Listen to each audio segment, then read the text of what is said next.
Alam mo ba na may isang wikang Pilipino na hindi gumagamit ng po at opo para sa paggalang? Ang Pangasinan, na ginagamit ng 1.8 million na tao, ay may sariling ancient na sistema ng respeto na nakabatay sa pagkakauri ng mga manggagawa ng asin. Sa halip na po, ang mga Pangasinense ay gumagamit ng iba't ibang salita depende sa kinakausap nila.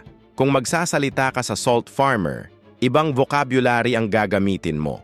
Kung sa salt trader naman, iba na naman. At kung sa salt master, may espesyal na mga salita para sa kanila. Ang kanilang wika ay may mahigit 40 na magkakaibang salita para sa iba't ibang uri at proseso ng asin.